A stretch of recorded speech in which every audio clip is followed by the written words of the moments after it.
Welcome to the worst nightmare of all. Reality. Explore the lesser-known stories of our unknown world.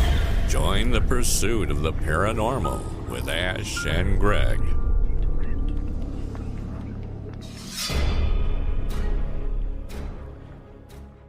Welcome to this week's episode. This week we are joined by Dr. Ann Winsper, co-founder of the Power Science website, powerscience.org.uk, and long-time paranormal investigator, researcher, all them different things. So thank you, Anne. Thank you for joining us this evening. Thank you for inviting me. So before we start, do you want to give us a bit of a background, a bit of an origin story? How did you first get interested into the whole paranormal field? I've always been interested ever since I was a child. I had some very unusual experiences as a teenager. I had lots of premonitions, and that on top of the interest just propelled me into wanting to look at what was going on, what all these strange paranormal things were. I met Steve and we obviously started Parascience, and we started trying to approach the subject in a more scientific manner, rather than people just running round saying, "Ooh, there's a ghost." We were getting a bit sick of that. So we started going to academic conferences where basically they completely ignored us as, "Oh, they're just the ghost hunters. We don't take any notice of them," which annoyed me intensely. So I went out and got a psychology degree and I did my main thesis looking at electronic voice phenomena. And then when I started going to the conferences, they said, "Oh, have you started your PhD yet?" So I thought, oh, God. So I went out and got a PhD as well, also looking at electronic voice phenomena. And Wow. they do listen to me now, but it has been quite a hard slog trying to do academic stuff while keeping up the ghost hunting and having a full-time job in the NHS as well. Wow. Busy. So how long has it been, roughly, since you started like the whole Power Science and sort of looking at it in that way? Oh, blimey. We started Parascience the best part of 30 years ago now.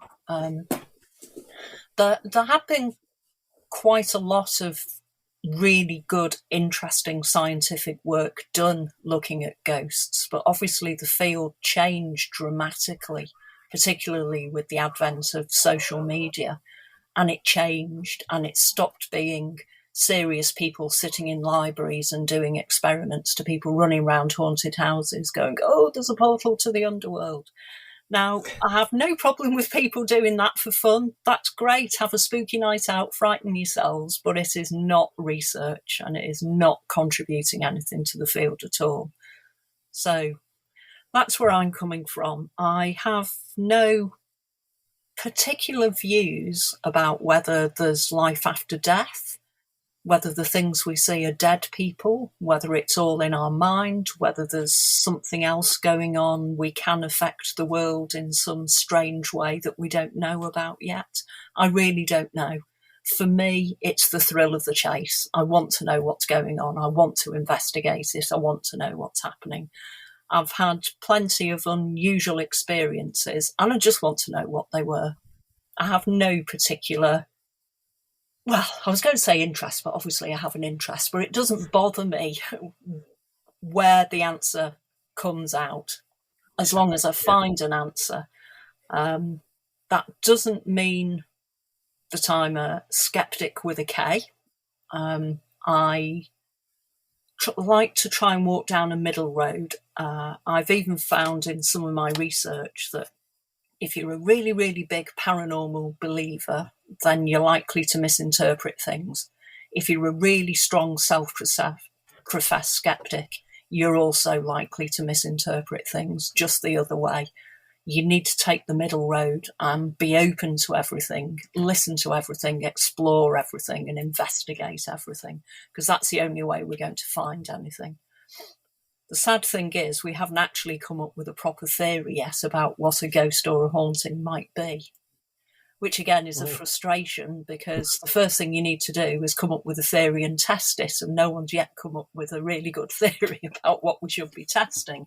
It's also something it's almost impossible to test in a laboratory because you're completely changing the conditions, and you've got to be in that field outside while something's happening to look at it. As soon as you put it into a laboratory, you've completely changed everything, all the conditions, people's expectations, everything that's going on around. So, they might give us some clues as to what isn't the paranormal, but it's never going to help us with what is the paranormal, I don't think. Wow. I just wanted to quickly go back to your doctorate and the fact that you were doing it on EVPs. So when you're approaching like the professors and whatnot and discussing what your thesis is going to be about, what kind of reaction did you get? Because obviously that's not necessarily a normal kind of, I say normal, in the wider public's normal kind of research thesis. So what kind of reaction did you get? I was lucky to start with because I started doing my PhD under Paul Rogers up at the University of Central Lancashire, who happened to be a friend of mine and happened to be doing paranormal studies at the university at the time. Plus my other supervisor was someone that I'd studied under at Liverpool, John Moores, doing signal detection theory, which I said at the time I would never do again because it was all physics and I absolutely loathed it. And it turned out to be the basis of most of my PhD. Now, one of my supervisors retired and the other one left, at which point the university tried very, very hard to make me change tack and do something completely different that wasn't paranormal. Luckily for me, I was self-funding, so I just refused point blank and said, it's not going to happen. The only reason I'm here is to do this. And I think they just rolled their eyes and thought, well, if we let her get on with it, she'll go away eventually.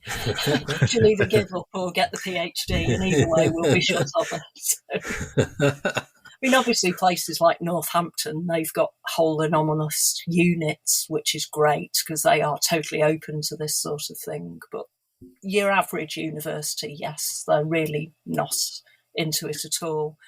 And again, you've got to make sure you're really sceptical when you're doing study about things like this.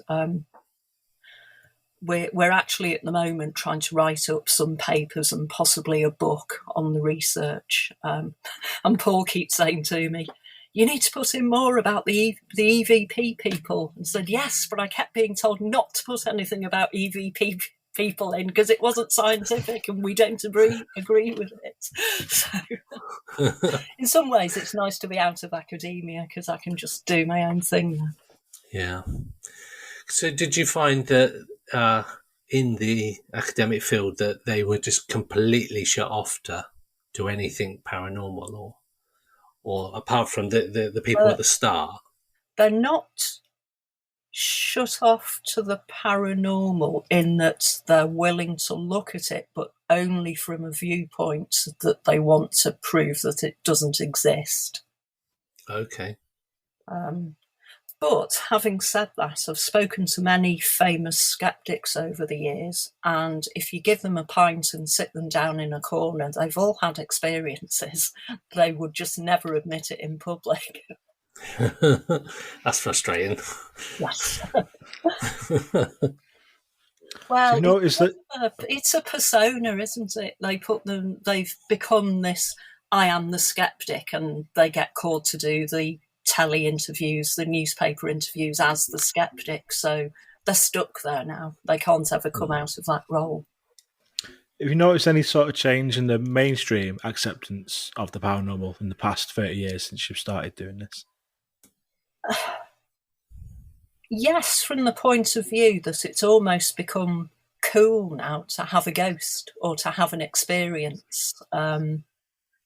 One of the things that I noticed with the EVP was there's always been people who say they're mediums. I mean, I've met a few who have been quite interesting in the things they've come out with. I've not been able to work out how they do it. But obviously there's always been people who speak to the dead and pass on messages. Now, I've noticed that obviously most of us can't do that. But another way of saying you can talk to the dead is to use EVP. Look, I talk to the dead. Listen, they're talking to me. So it's almost like, sorry, you have to excuse me. I can't think of words at the moment. I've had a migraine all week and half my words have fallen out of my brain. Bless you. I Yeah, do no the worries. best I can. But it's almost like, I don't want to say, look at me, aren't I great, I can talk to the dead, but it's sort of going down that path. And it's a way for ordinary people who don't have mediumistic abilities to go, well, look, I can talk to the dead now as well. So it's gone beyond people saying, I've got a ghost in my house, which, let's face it, if you read the papers, virtually every house in Britain has now got its own ghost sitting there haunting. But it's taken that one step further, and we've not only got ghosts, but we can talk to them in real time as well. So how good of a tool has your research found EVP to be in paranormal investigations? Well, again, unfortunately, I couldn't actually look at using it as a proper tool to talk to the dead. I could only use it in, are these people showing any commonalities? Are they prone to hallucinations? You know, all the rest of it. Do they have strange things going on in their heads? And actually, they don't really. It was a bit of a weird PhD because it wasn't proving things do happen, it was proving things didn't. But it sort of built on what I did in my undergrad study, where again I found that if you're a skeptic, you just refuse to believe anything, including what's in front of your face. If you're a complete believer, you believe in everything, even if it's not there. But if you're an open-minded person, you can actually pick up on exactly what's going on. I did look at some work looking at brain laterality as part of it as well, because there's been some studies looking at your brain laterality and whether you're left-handed or right-handed and whether you're a bit of both, so to speak, and whether that affects, you know, whether you're more likely to hear EVPs or not. I mean, it took me 7 years to do it, but I've literally just scratched the surface of a massive, massive field. So I'm fairly sure that there's something in EVP. I don't think there's anything whatsoever in people running around with ghost boxes that are scanning through radio frequencies saying the ghosts are stopping it on certain words and making a message. I really do not believe that in any way, shape or form. However, there are some anomalous things that are turning up on recordings. We did say a few years ago we were going to actually do this properly, but we haven't had time to get round to the studies yet. I've got everything ready now. I just need to start doing it, because collecting EVP was never a case of running around a haunted house and going, is there anybody there? Is there a portal to the underworld? You sat down at a regular time on the regular day every week and you conversed and you asked questions, and eventually after 6 months maybe you'd start to get messages coming back. So that's, now that I'm away from having to prove that it really doesn't exist, I want to start showing that there might be something there. I'm trying to find out what it is under controlled conditions, because controlled conditions are very, very hard to create as well. I've taken part in a few experiments done by other people, and the experiment might be set up quite well. They're using Faraday cages, they've control for all sorts of things, but then they listen through, they come out with some things and say, can I send you these files because I think we've got something? And you say, yep, send them over, and all the files come with woman screaming yes .wav, and you're like, okay, I'm just going to throw that in the bin because there's absolutely no point in me listening to it now. I just need to have a file with no clue as to what it is and what's going on, and then I can listen to it and try and make some sort of objective judgment on it. Yeah, I think as soon as somebody says, can you, like sometimes when I'm watching videos on YouTube and it says the word that you're expecting to hear, or they're expecting you to hear, that's what you hear, regardless. So sorry, yeah. Sorry, I was just going to say, one of the most frustrating things about the whole PhD was I could not get skeptics to take part at all. I had loads of EVP practitioners take part. They were really, really helpful. Some of them even gave me help on how to set up the studies, the right questions to ask people. Bless them, they all sat there for hours with headphones on, listening to sound clips and making notes. They were brilliant, but the skeptics just would not take part at all. Wow. Which was Why, very did they give any reason why? Some of them did actually say, well, some of them repeated the sentence that made me want to look at it in the first place, which is, why bother looking at it? It doesn't exist. Which is what made me start looking at it, because that was just such a ridiculous statement to make. That's a great title for a thesis as well. At least one of the more famous ones, when I asked him, got a look of absolute panic on his face, which I interpreted as, no, I'm not going to take part, and nor are any of my students, because you might find it's true, and then my whole career's down the pan. So.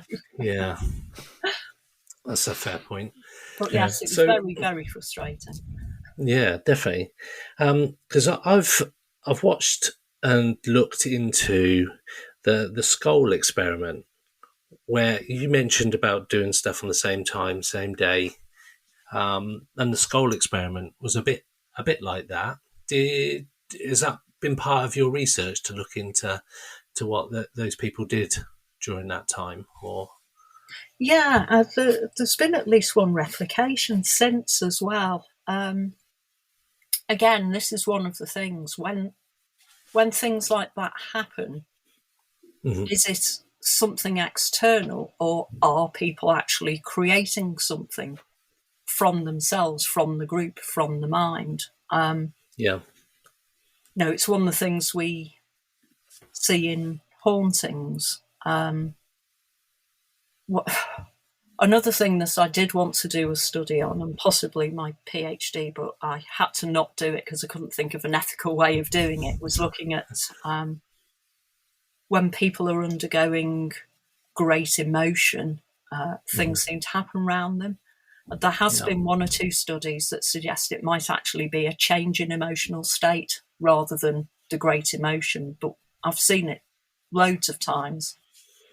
Someone gets really angry about something and things start jumping off shelves and things start to appear in the background and voices start to be heard. So there is something to say that there may well be some sort of interaction with the human mind. The problem is, again, we can't come up with a theory for it. How can something that doesn't exist in a solid form interact with solid things? There just isn't a mechanism for that. But it seems to happen. We've been talking on some of our episodes about different poltergeist cases, and they tend to centre around girls going through puberty, and that there's an emotional sort of change within them, and that seems to centre around them and only goes on for a couple of years while they go through puberty. And so it's interesting that you mentioned about the sort of change in emotions, because it definitely seems to point to the stuff we've been talking about in previous podcasts, to that having some kind of manifestation of some kind of phenomena, whatever that may be. So it's interesting that you talk about that. And I did like the skull experiment, and I've watched a couple of documentaries on it. What were your thoughts on that? Do you think they were managing to communicate with the other side, as it were? Again, I'm not convinced they were communicating with the other side as such. They'd certainly created something. There was something going on there. Yeah. So I was completely I'm always fascinated quite by doubtful it. about, the other side communicating. But for me Yeah. personally, I have trouble getting my head round why on earth they would want to, how on earth they could do it. But there was certainly something happening during those experiments and in later replications as well. Have you thought about the possibility that some of this phenomena is based not on paranormal, but on, say, multi-dimensional, or somebody from another sort of time as such managing to communicate with us?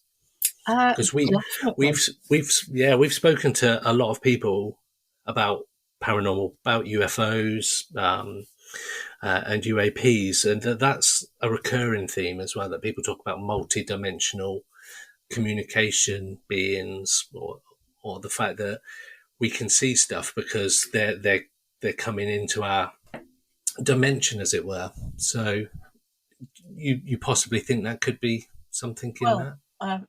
A very smooth link into my other area that I like to look at of Timeslips. Yeah, brilliant. Where people not only seem to see people and events in a different time, but they actually often communicate with them. And I know of at least one instance that I personally know about and have been involved in, where somebody brought an object back. Do tell us more.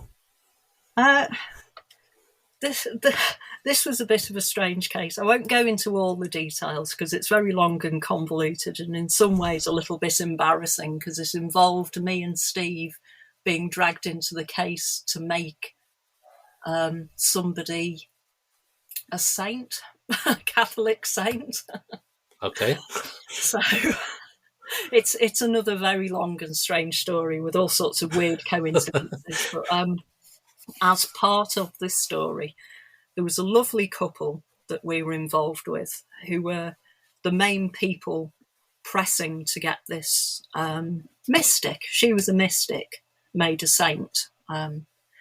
She's actually buried in Neston in Cheshire, so just down the road from me. I pop over to visit her in the graveyard on occasion. With a voice recorder, I hope. Do you know what? We have actually heard strange things in the church, because there have been hauntings, or apparent hauntings in the church, but there were lots and lots of unusual experiences around this lady. She could bilocate, she showed the stigmata. Wow. Ghostly presences would turn up. There were a whole raft of unusual experiences.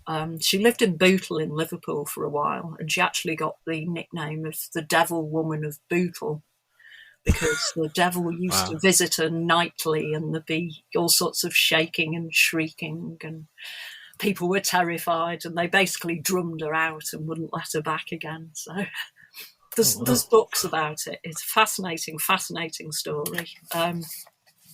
We sort of got involved with a purpose, but anyway, that's another strange thing in the story. But the people who were involved in the case to make her a saint, they were an absolutely lovely couple, Gladys and her husband Tony. They were the nicest people you'll ever meet. They would do anything for anyone. They would always give you loads of cups of tea and pieces of cake and all sorts.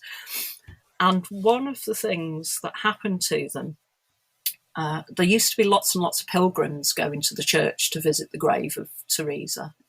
Like whole coachloads would turn up so they could touch the grave. There were stories of miracle cures. There's been all sorts going on around it. And they had little prayer sheets that they used to give out to the pilgrims who came to the grave. And then one day an Australian lady turned up and said, "Oh, can I have one of the leaflets?" And this disembodied voice said, between Gladys and Tony, "Yes." Now, once the lady had gone, Tony said to Gladys, I have no idea what you said that for, because we haven't got any leaflets left. And she said, but I never said a word. I didn't say anything. Wow. So they went home. Tony went off to take the kids to football. Gladys put the dinner on, and she said this feeling came over her, and something was saying to her, go and open the desk. So she went over to the writing desk, opened the lid, and the little prayer book they had in there shot out. She said it didn't fall out, it shot out across the room, and out of it dropped 2 of the leaflets that they needed. And at the bottom of the leaflets, it had the address of the printer who'd originally printed them. And it was in Kensington in Liverpool. So the following Saturday, they both drove over thinking, well, we'll find the printing dies and we'll get some more printed. Job done, we can give them out to the pilgrims. It took them a while to find the house because Kensington was being rebuilt and redeveloped at the time. So there was lots of roadworks and stuff. But when they finally found the street, every single house had been demolished and they all had weeds growing out. They'd obviously been demolished for some time, but there was one house left standing. And they described it, if he'd coughed on it, it would have fallen down. So they went over to the house. It had some steps at the front and it was all dust. You could just see their footprints. And there was a little board over the doorway and there was like a counter on the other side. So they looked through into the house and then this little man appeared by the counter and he said, oh, I've been expecting you. I found the printing dies that you were after and I've got them ready for you. And he put his hands out with these dies in and Gladys took hold of them, looked down and looked up saying, oh, thank you very much. And he'd gone. So they looked at each other and said, we'll just go home now. So they got in the car and the dies were wrapped in paper and string and it all started disintegrating while they were driving home. But obviously they still had the dies. So when Tony went into work on the Monday, he said to one of his workmates, oh, I was over by you at the weekend. And his friend said, don't be stupid, there's nothing there. He said, oh, I was visiting someone. And his friend was saying to everyone in work, oh, be careful of him, he sees things. So Tony said, right, I'll give you a lift home and we'll go that way and I'll show you where we went. So he gave him a lift, went to where they'd been, and of course there was no house there. It was just rubble and had been rubble for quite some time. Wow. Now, there were other things that happened with these dies, but one thing, I actually set up a website. Steve got hold of all these leaflets and I got some as well off Gladys. I scanned them all. I set up a website, put them on the website because Gladys and Tony were like getting on a bit at this point. They couldn't manage all this. So I said, right, put them on the website so you don't need to print them or anything anymore because people can just go on the website and download them for themselves. Then Tony died. I went to his funeral, spoke to Gladys, and a few weeks later she said, oh, can I have the printing die back? I said, well, I haven't got the printing die. We were round at yours a few months ago when we held the die and we talked about it again and about the story, but we didn't take it. We left it with you and you put it in a box with the rest of the stuff. And of course the die had completely disappeared and was never seen again, vanished. So we sort of think that maybe because we put the leaflets online, the dies weren't needed anymore. So they went back to this mysterious place they'd appeared from. I feel so silly telling this story because it's completely against any sceptical rules, but it happened. It genuinely happened. It's funny you should say that. The kind of topics that we cover, I tell people sometimes what the episode's going to be about, and I struggle to even say it because the skeptic in me is like, how is this even possible? And me and Ash talk offline and go, look, if only 1% of this is true, that this person has just told us of this experience that they've had, that's phenomenal. Just the 1%. And we're listening to the whole thing, and it's like fantastical sort of experience these people have had. And it is difficult at times. The skeptic in me is just like, speechless sometimes. To be honest, we didn't tell anyone about any of the Teresa story for years because we just used to look at each other and say, we can't tell anyone any. I mean, like I said, what I've just told you is only a fraction of the whole story, but yeah, we just said we cannot tell people. But eventually I said, look, I'm going to have to start telling people because we need to get the story out there. And every time I talk about it, something weird happens afterwards. So I'm waiting to see what today's weird happening will be. However, we have weird happenings. Yeah, so hopefully it does on here. Yeah. There are tell us so many more. different types as well. The one I've just told you, I call it a time slip because they were actually interacting with someone. I've got loads of examples where people are interacting with a scene from the past, but we also have one example where we only know something unusual happened looking back on it afterwards. It happened at a church we used to go to, which again had a reputation for being haunted. And we used to pop out there occasionally. It's in the middle of the Cheshire countryside. It's literally in the middle of nowhere. It's just surrounded by fields and nothing else. And this particular day, the people who were there was a child there as well who was getting a bit bored because it is just a church in the middle of a field with nothing to do. So she was told to go and run round the church, and she disappeared at one corner of the church and reappeared at the opposite corner almost instantaneously. Wow.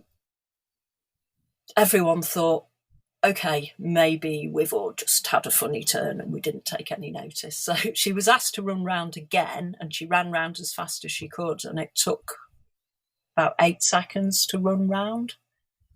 So there was definitely something strange, but as you do, everyone went, oh, that's just something, we probably just misinterpreted it.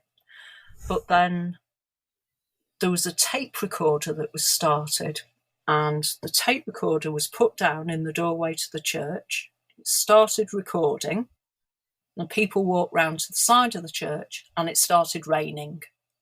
So they walked straight back again, turned the tape recorder off, got into the car, started driving home, at which point one of the group said, let's put the tape on and see if there's any EVP on it. So the tape was put on, and the tape went on and on and on, and it was just the sounds of, the birds and the trees rustling in the wind. I thought, this is really odd, because it was only recording for about 2 minutes. So the tape was looked at afterwards, and it goes on, I can't remember how long for now. It goes on for quite some considerable time, just with the sounds of the countryside. So, of course, the first thought was because it was on actual tape. Yeah, we couldn't afford all the digital recorders in those days. We thought, well, maybe it was wrong sort of tape, mixing up C30s and C90s, but no, it was right. Played back at the right speed. If you recorded further on it, it recorded at the right speed. There was nothing wrong with the recorder. But it's the fact that it actually records, I think it's about 20 minutes of sounds going on around it, but it definitely only recorded for about 2 minutes, because you can hear somebody putting the recorder down and saying, right, we'll start it, and then going back. So that really is sort of time with the two things going weird, as opposed to people seeing people from the past and interacting with them, which could be called a ghost experience. There's some sort of, I guess, continuum between what's a ghost and what's a time slip. I always look at it, it's probably the scale of it. If your entire surroundings look totally different, you're possibly having a time slip. If there's one bloke who walks through the wall, it's probably a ghost, but that's just my definition. I've got reports of people seeing an area in Liverpool, how it possibly was 100 odd years ago, and walking right up the middle of the road, which was cobbled, And when they get to the top of the road and turn round, it's modern day, and there's cars and buses going up and down. And you think, why weren't they run over walking up the middle of the road? Mm. Why weren't the people shouting, "What are you doing walking up the middle of the road?" Wow. So these time slips, is that people from like today going back, they're stepping them in time rather than the shop or whatever coming into our time? It tends to be, particularly with shops and things, people walk into a shop and it suddenly looks as it used to be, or people walk past a shop and go, that shop was there 20 years ago. However, I haven't got one myself, but there have been reports of people going into shops that look old-fashioned, trying to pay with modern money, being told, what's that you're trying to pay me with? Because obviously that it's modern money, it's not something they recognise. There's been Sorry. I was just going to say there's been a very few instances of forward time slips, but they are. That was my next question. That was my next. I was just about to interrupt you and say, yeah, what about future time slips or forward time slips? Yeah, there have been a few. There was a pilot who was flying over an airfield that he knew very well, and it looked completely different, and it was shiny silver buildings and looked absolutely nothing like it should have. That was always interpreted as a forward time slip because there was certainly nothing like that there in the past. But they are very few and far between. Most of them seem to be backwards ones. What's interesting, though, is the fact that people are interacting with other people in these backwards time slips. So people will go, oh, look at him, he looks funny, he's got a top hat and a cane, but the person they're looking at will be looking at them, sort of, they look really strange. But I haven't found any records of anyone actually documenting. I was walking down to Mrs. Smith's to pick up my latest instalment of Dickens' novel, and I saw this really strange person in front of me. The holy grail for me, I think, is CCTV. If somebody can report being in a time slip and I can get hold of CCTV at the time. Now, I have one that was almost there, which actually happened to me. Eventually, if you investigate something for long enough, it'll happen to you. We were actually in the Netherlands.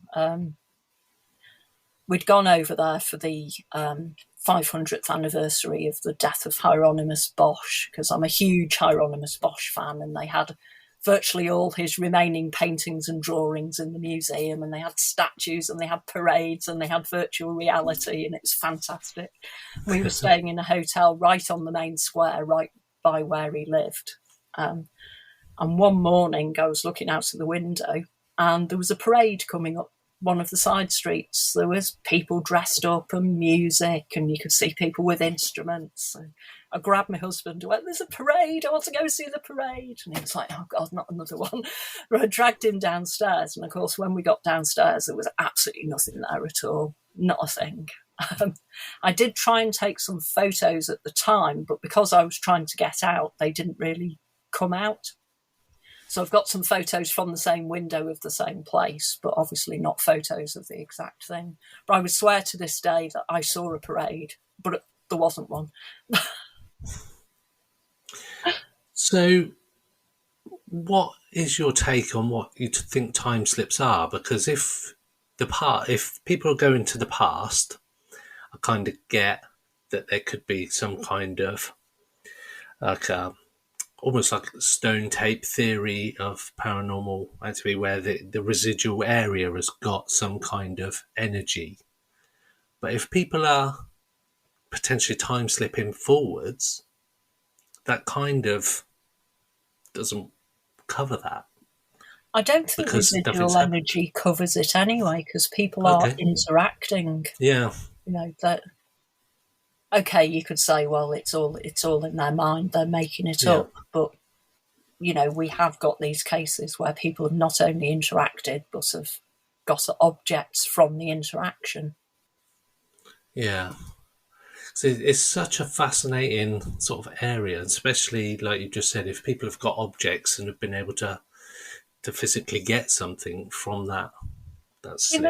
They're not always accurate. I've got one from Thingwall on the Wirral, where a lady had moved to a new area and went for a walk with her daughter one day, not long after moving in, and thought, oh, what a beautiful area. It's cobbled streets, this road and going down. There were houses each side, little cottages with flowers. She waved to a bloke who was leaning on his gate. He waved back at her. There was a little girl who ran into the house and she could feel the heat coming out from the kitchen range. She got to the end of the street. There was a gate and just fields the other side of it. About a month later, her mum came to visit and she said, oh, I'll show you. It's beautiful here. And she walked onto the road and it looked absolutely nothing like she'd seen last time she walked there. And at the end of the road, it wasn't fields, it was housing estate. And there couldn't have been an entire housing estate built in that time. I know they throw them up quickly these days, but not that quick and have people living in them. And when she looked at the maps, I think it was the 1830 tithe map she might have looked at, and she could see that all the cottages she'd seen were on this map. So it was as if she was back in that time period. But one thing she did mention was a big pile of stones on the side. And looking into that was the remains of Thingwall Mill, which had been destroyed, but that wasn't destroyed till the early 1900s, by which point the cottages weren't there as she'd seen them. So it was like she was seeing two different time periods in one, but she was interacting with people while she was there. Okay, you mentioned Bowl Street in Liverpool before, and that's quite a famous street for time slips and the like. Do you have a theory as to why sort of maybe one place has more of these occurrences than other places? Or is it just because maybe Bowl Street is famous for it, people might see stuff that's not really there in their heads, if you know what I mean? I think, or is there something about that street that makes it weird? I think nowadays we do run the risk of people going, oh, it's Bold Street, we'll see a time slip, because there have been so many there. But certainly a lot of the people I originally spoke to, they hadn't ever told anyone else about their experience because they basically thought everyone would say they were mad. I had people in their 70s phoning up saying, look, I've never told anyone this before, but I heard you mention time slip, so I'm going to tell you something that happened to me. Now, why there's a cluster in that area, I really wouldn't know. We wondered at first whether it was something to do with the underground railway that goes round there. Was there some sort of effect going on? But I don't think it is, because we get so many other time slips in different areas that obviously don't have the same circumstances. There's a cluster, maybe it's just one of those things, just coincidence that there have been lots of reports in the past from that one area, but there does certainly seem to be a cluster there. It's a very historic place, maybe that's got something to do with it. Again, nowadays you've got to be careful because there's lots of film studios filming there, so you have to be careful you're not going, oh, there's a Hanson cab and it's the latest Sherlock Holmes or something. The same in Chester. Every single time you go into Chester, it's like, is that a Roman centurion or is that a Chester tour? You're never quite sure.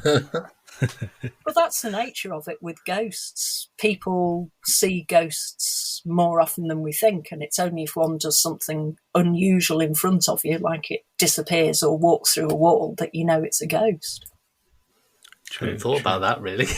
There was a very famous paranormal investigator who apparently was stood at a bar once talking to someone who disappeared in front of them, which was the point they went, oh, I think I've been talking to a ghost. Because unless they do something odd, you'd never know. That's true. So talking about Bowl Street and like a cluster in one area, has there been any have you looked into whether like there's other occurrences of other paranormal things? Because there's areas around the world where you'll have UFO sightings, skinwalkers, Bigfoot sightings, all in sort of one area. So is there anything sort of like that around Ball Street that you found that could be where there's hauntings, there's time slips, there's UFO sightings, all in that same sort of area? I must admit, I tend not to follow UFO sightings, only because every single one we've ever looked at has turned out to be someone with issues rather than a UFO. As an example, there was a chap over in Liverpool we went to visit who said the UFOs came every night. We thought, brilliant, we've got to see this. And it was actually birds in the tree in his back garden. And anyone that I've looked at has been along the same line. So I tend not to look at UFOs. And I'm not an expert in it. It's not my specialised subject. So, I couldn't tell you if there's been lots of UFO sightings. I don't think there have been, though, because I think I would have heard about it. Certainly nowadays, the local papers are absolutely chock full of Liverpool's most haunted hospital, Liverpool's most haunted building, Liverpool's most haunted graveyard. So I think if there were UFOs and skinwalkers and Yetis, I'd probably know about it by now. You mentioned something before about maybe expecting something to happen, sort of, after talking about it. So we spoke to someone recently, and he had where he'd not really talked in public about his experiences that he had for quite a number of years. And then he talked about it in a public setting, like on a podcast. And then it happened to him. It was like a response to him talking about it. It happened again to him a couple of weeks later. And then he was talking to us, telling us this. And then he was expecting that maybe, because he's talked about it again, getting it out there, something's manifesting, and so he's going to have another experience. Is that something that you've seen where you can manifest experiences or something happening by talking or invoking? It definitely seems to happen. The sceptical viewpoint will be you've talked about it, so you're noticing it more. But obviously, I'm on high alert most of the time trying to notice things.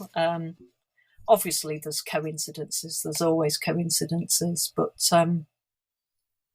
it does seem to be that talking about something seems to trigger something and subsequent things happen afterwards. And I really haven't worked out why yet. It's a bit of a weird one. I definitely wouldn't put it down to, you're just noticing it more. Well, certainly I wouldn't say that in my case anyway. I'll give you an example of something weird that happened after our nun who's buried in Neston case. We were going to see Gladys one day, and we were driving through the roads towards Neston, because she lives in Neston, and we were coming up to Clatterbridge, and we were going down the little roads, and there was a cyclist in front of us, and he was a typical middle-aged guy in lycra riding down the road. I can say that now and slag them off because my son's one of them now. But we were stuck behind him for absolutely ages. There was nowhere we could overtake. And then we finally got to a bit where we could overtake. So we overtook, and Steve was obviously having one of his moments because he leant out of the window, looked at the guy and shouted abuse at him because he hadn't managed to get past him. So I was going, I can't believe you've just done that. He was just cycling down the road. So we carried on across the Clatterbridge roundabout, went down towards Neston, went down one of the small roads, and the cyclist was in front of us again. Now, we know those roads like the back of our hands. There is no way a cyclist could have got in front of us. And we know it was the same guy because Steve stuck his head out of the window again to have a look, because he'd stuck his head out and looked at the first guy and knew exactly what he looked like. And this was the same guy. We were like, yeah, either this guy's got a twin or unusual things have started happening again. And it's only little things like that, but they keep cropping up all the time. And they crop up too often, and they're too unusual for you to just pass them all off as coincidence. Was there any kind of look on the cyclist's face? that suggested that they were experiencing the same sort of thing? Not that I'm aware of, but I was too busy trying to drive away really quickly in case he came after us and started kicking the car, going, "It's you two." Again, a lot of these things you don't even necessarily realise they're unusual until afterwards either. I mean, I know people are really bad at spotting what's going on around them. I've seen enough videos as part of my psychology training of people walking into shops that are on fire and going, well, everyone else is queuing, I'll just queue and pretend I haven't seen it. And obviously the famous gorilla on the netball court that nobody sees. Have you seen that one? Yeah. Yes, we have to count how many times they're You passing have to the ball. count how many times people are passing the ball between them. And because you're concentrating so hard on it, you don't notice the guy in the gorilla suit walk in front of you. So I know these things happen all the time, but I think unusual things seem to happen slightly more frequently than I would expect. I mean, I could be totally wrong, but certainly the things that happen make you step back and go, gosh, that was really unusual. So obviously you have quite a scientific approach to the whole phenomena. Is there any sort of single bit of evidence that you've managed to get which you would say, or a case where you'd say, if I had to give one bit of evidence or anecdote, this would be the one that I would show to a skeptic or whoever? I think I probably have two, one visual and one audio. The visual one was a photo from the National Waterways Museum in Ellesmere Court. We spent quite a few years there. We spent hundreds and hundreds of hours there. And there's an area upstairs in the museum where people never liked to sit. They always felt a bit uncomfortable. We sat there one night and felt cold columns of air walking round us. It was a bit strange, but you could probably explain that one away. But this particular area that nobody liked, we took some mediums round just to see what they said, because they've come in really useful, even for things like electromagnetic fields in the past. And they reached this area and they said, oh, I'm getting death and chains. And we're like, okay, well, we'll make a note of it. Then we were taking some photographs just for reference, because we were going to try and build a 3D model of the museum on the computer so we could pinpoint exactly where things are happening. And one of the photos, when we looked at it, has got a figure of a man on it. He's got his sleeves rolled up. He fades out at the knees. And he's got, do you remember the old coal men who used to have like sacking going down the neck, protecting their neck at the back? He's got that on. And he's quite clear to see. And he's in this exact same spot that nobody liked sitting in, and where the mediums had said coal and chains. So we actually showed it to the museum. And they wanted to put it in the paper, obviously, because they wanted publicity. But also, they'd been in the basement trying to sort out some stuff, and they'd unearthed this plaque. And the plaque was to a guy called Samuel, who 100 years, almost to the day, had been killed on the coal loading bay, which is exactly that spot where we got the photo and where nobody liked being, and where the mediums had said coal and chains. And the chain had actually whipped round his neck and strangled him and killed him on that spot 100 years previously. So that was quite interesting. Definitely, if you've got like a photo and you've got that historic sort of data to sort of almost and confirm. Nobody knew about this until it was after we'd shown them the photo. It was a few days later they were then in the basement and found this plaque, because everyone had forgotten about it years ago. No one working there at the time knew anything about it. So, yeah. And the other one was an audio one. We were in a former school where a number of things had happened. And it was the middle of the night. And suddenly the whole place sounded like it was full of children running up and down and singing and making playground sounds. We had quite a few recorders at the time. We managed to triangulate that the sound was definitely coming from within the building. There was definitely nobody else in the building. We tried running up and down outside, making noise to see if it was, even though we'd triangulated it, we thought maybe it's coming in from outside. And the only thing that we could conclude was that it was coming from inside the building, and it was the sound of children running up and down and playing and singing, recorded on about 7 different recording devices and heard by about 12 people simultaneously. Wow. That's amazing. Yeah.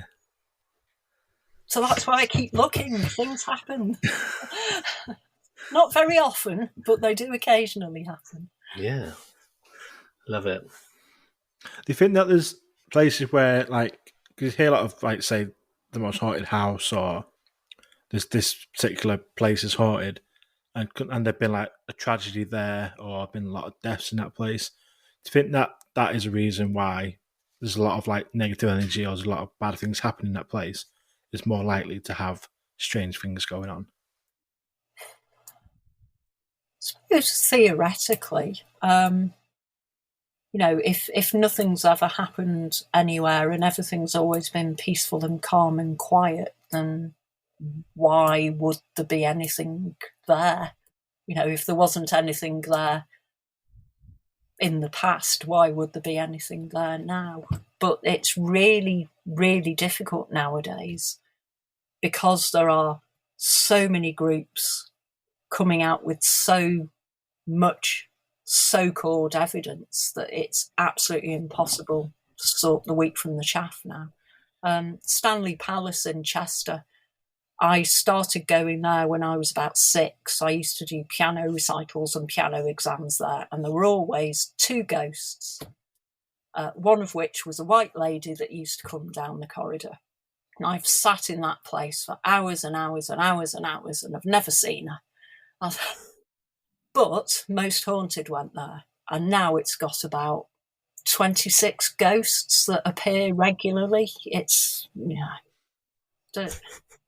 heartbreaking, really, because the whole field is just, as I said before, I've got nothing against people going for a spooky night out and having a bit of fun, but all this legends that's being built up in places of things that just have never existed until people start running through, finding portals to the underworld. It's just making it impossible to try and find out exactly what is going on.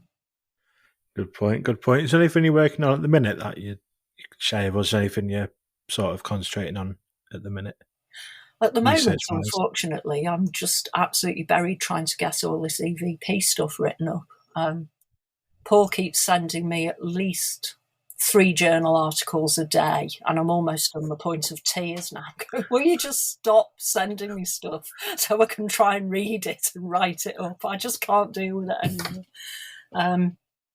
So that's the first thing. We have got a few things on the back burner that obviously got postponed because of COVID. I can't, unfortunately, talk about them at the moment, but we have got some projects that hopefully will restart in the near future. Hopefully more long-term projects as well. We don't really do hit and runs on places. It's just not worth it. I've never seen the point of sitting overnight in a haunted house. If somebody... Actually, we always used to say, if somebody says the ghost appears while they're watching Corrie, we need to be there while they're watching Corrie.